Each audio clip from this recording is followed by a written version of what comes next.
Hello, Mark. My name is Andrew Wu Dingyuan. My student number is S0441019, and I'm a sophomore of NCUE. And today I'm going to read a speech of Jiang, What I Learned from 100 Days of Rejection. When I was 6 years old, I received my gifts. My first grade teacher had this brilliant idea. She wanted us to experience receiving gifts but also learning the virtue of complimenting each other. So she had all of us come to the front of the classroom and she bought all of us gifts and stacked them in the corner. And she said, "Why don't we just stand here and compliment each other? If you hear your name called, just go and pick up your gift and sit down." What a wonderful idea, right? What could go wrong? Laughter. Well, there were 40 of us to start with, and every time I heard someone's name called, I would give out the heartiest cheer. And then there were 20 people left, and 10 people left, and 5 left, and 3 left. And I was one of them, and the compliments stopped. Well, at that moment, I was crying, and the teacher was freaking out. She was like, "Hey, would anyone say anything nice about these people?" Laughter. No one? Okay. Why don't you go get your gift and sit down? So behave next year. Someone might say something nice about you. Laughter. Well, as I'm describing this to this well, as I'm describing this you probably know I remember this really well. After. But I don't know who felt worse that day. Was it me or the teacher? She must have realized that she turned the team building event into a public roast of three six year olds. And without humor. You know, when you see people get roasted on TV, it was funny. There was nothing funny about that day. So that was one version of me, and I would die to avoid being in that situation again, to get rejected in public again. That's one version. Then fast forward 8 years, Bill Gates came to my hometown, Beijing, China, to speak, and I saw his message. I fell in love with that guy. I thought, wow, I know what I want to do now. That night I wrote a letter to my family telling them by age 25 I will build the biggest company in the world and that company will buy Microsoft. Laughter. I totally embraced this idea of conquering the world. Domination, right? And I didn't make this up. I did write that that letter and here it is. Laughter. You don't have to read this through. Laughter. This is also bad handwriting, but I did highlight some keywords. You get the idea. Laughter. So that was another version of me, one who will conquer the world. Well, then 2 years later, I was presented with the opportunity to come to the United States. I jumped on it because that was where Bill Gates lived, right? Laughter. I thought that was the start of my entrepreneur journey. Then fast forward another 14 years. I was 30. Nope, I didn't build that company. I didn't even start. I was actually a marketing manager for a Fortune 500 company, and I felt I was stuck. I was stagnant. Why is that? Where is the 14-year-old who wrote that letter? It's not because he didn't try. It's because every time I had a new idea, every time I wanted to try something new, even at work, I wanted to make a proposal, I wanted to speak up in front of people in a group, I felt there was this constant battle between the 14-year-old and the 6 year old. One wanted to conquer the world. make a difference. Another was afraid of rejection. And every time that 6-year-old won, and this fear even persisted after I started my own company. I mean, I started my own company when I was 30. If I want to be Bill Gates, you've got to start sooner or later, right? When I was an entrepreneur, I was presented with the investment opportunity and then I was turned down. And that rejection hurt me. It hurt me so bad that I wanted to quit right there. But then I thought, hey, would Bill Gates quit after a simple investment rejection? Would any successful entrepreneur quit like that? No way. And this is where it clicked for me. Okay, I can build a better company. I can build a better team or better product. But one thing for sure, I've got to be a better leader. I've got to be a better person. I cannot that 6-year-old keep dictating my life anymore. I have to put him back in his place. So this is where I went online and looked for help. Google was my friend. Laughter. I searched, how do I overcome the fear of rejection? I came up with a bunch of psychology articles about where the fear and the pain are coming from. Then I came up with a bunch of rah-rah inspirational articles about don't take it personally, just overcome it. Who doesn't know that? Laughter. But why was I still so scared? Then I found this website by luck. It's called rejectiontherapy.com. Laughter. Rejection therapy was this game inve- Rejection therapy was this game invented by this Canadian entrepreneur. His name is Jason Comley. And basically the idea is for 30 days you go out and look for rejection. And every day get rejected at something and then by the end you desensitize yourself from the pain. And I love that idea. After I said, you know what, I'm going to do this, and I'll feel myself getting rejected 100 days. And I came up with my own rejection ideas, and I made a video blog out of it. And so here's what I did. This is what the blog looked like. Day one, after borrow $100 from a stranger. So this is where I went to where I was working. I came downstairs and I saw a big guy sitting behind a desk. He looked like a security guard. So I just approached him and I was just walking and that was the longest walk of my life. Hair on the back of my neck standing up.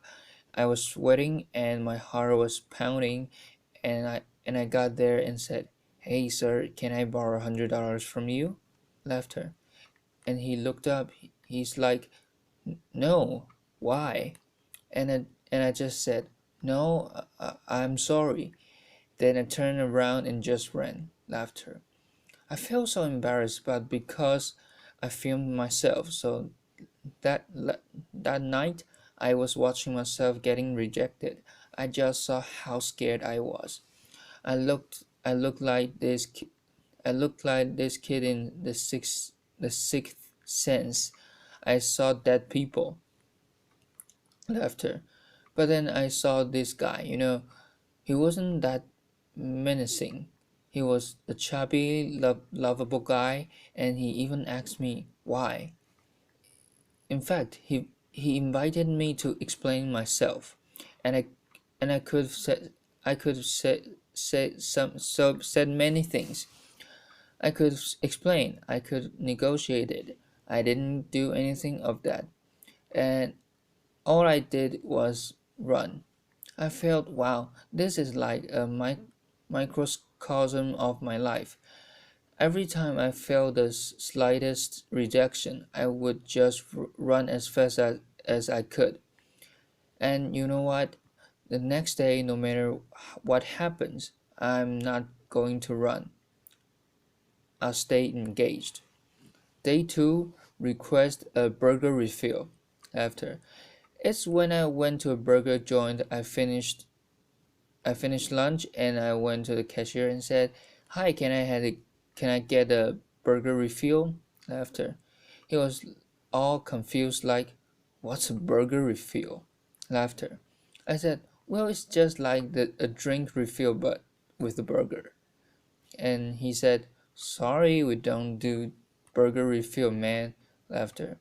So this is where rejection happened, and I could have run, but I stayed. I said, "Well, I love your burgers. I love your joint, and if you guys do a burger refill, I will love you guys more." Laughter. And he said, "Well, okay, I'll tell my manager about it, and maybe we'll do it. But sorry, we can't do this today." And I left. And by the way, I don't think they've ever done burger refill after. I think they're still there, but the life and death that feeling I was feeling the first time was no longer there just because I stayed engaged, because I didn't run. I said, "Wow, great, I'm already learning things. Great." And then day 3, getting Olympic donuts. This is where my life was turned upside down. I went to a Krispy Kreme. It's a donut shop in mainly the southeastern part of the United States. I'm sure they have some there. I'm sure that they have some here too. And I went in. I said, "Can you make me donuts that look like Olympic symbols?" Basically, you interlink 5 donuts together. I mean, there's no way they could say yes, right? The donut maker took me seriously. Laughter.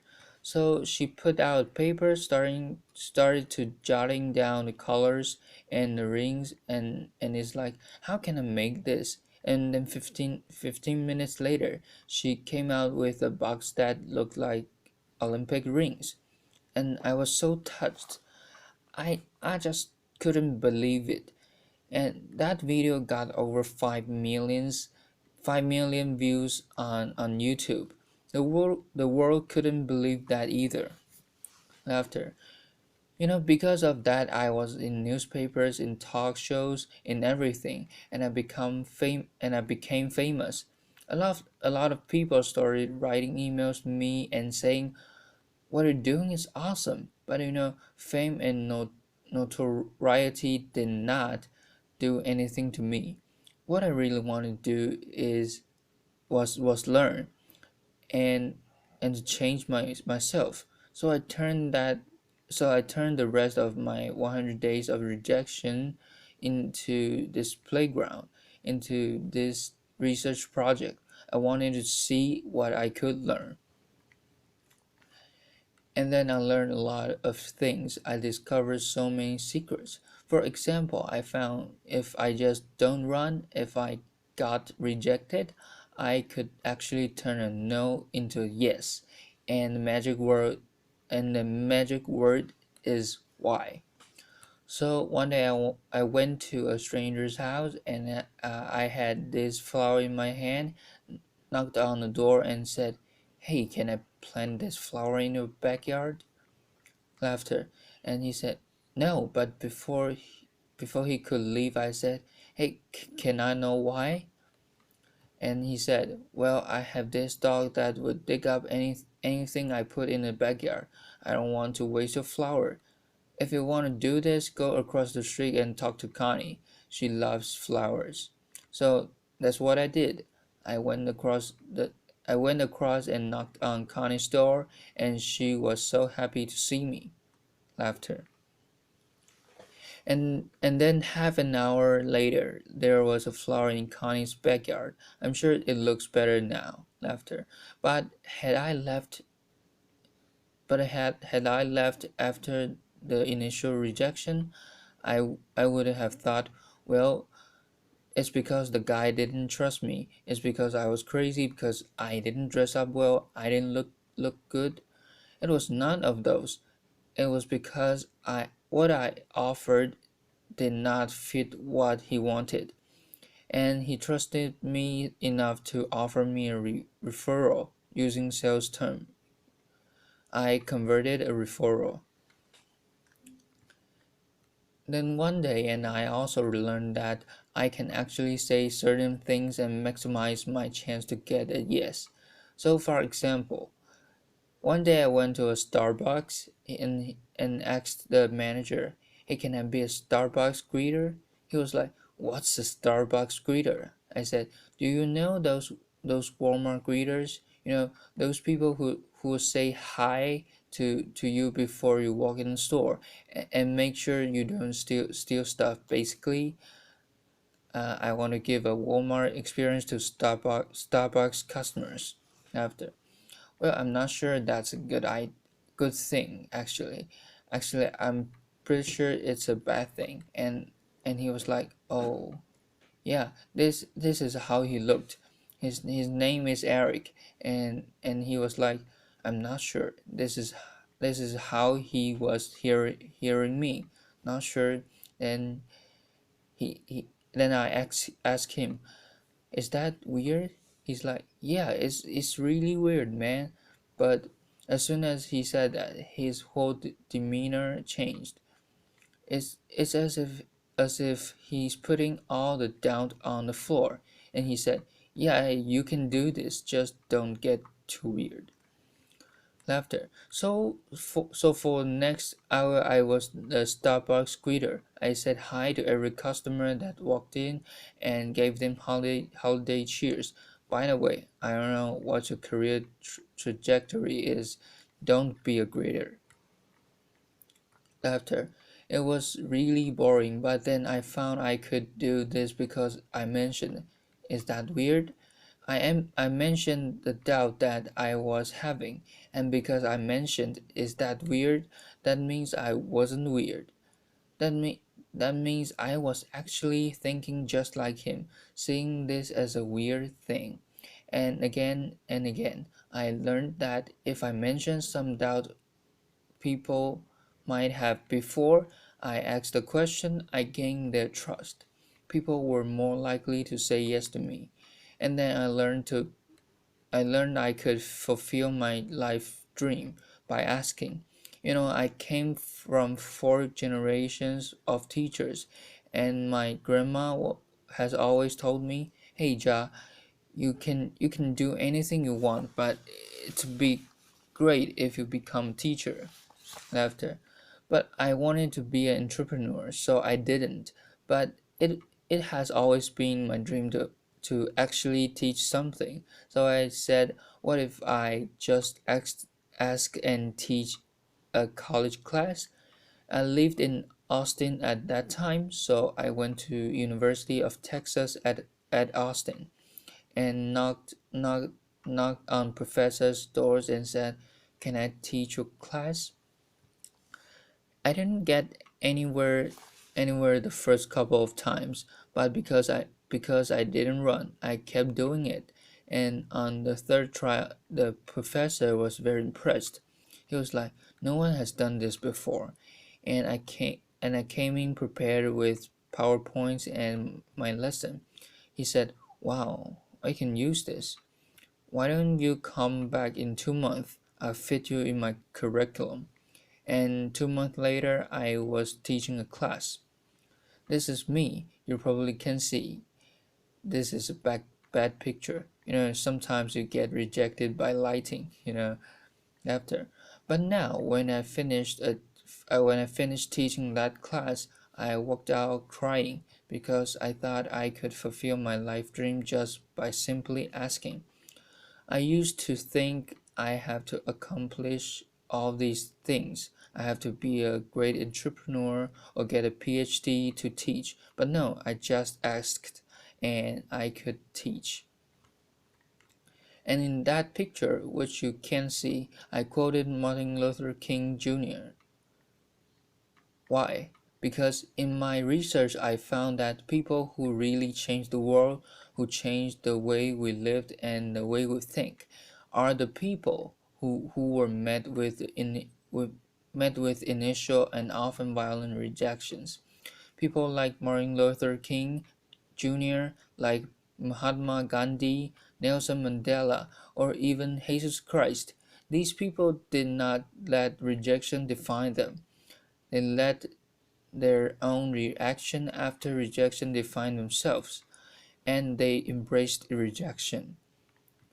And we don't have to be those people to learn about rejection. And in my case, rejection was my curse, was my boogeyman. It has bothered me by It has bothered me my whole life because I was running away from it. Then I started embracing it.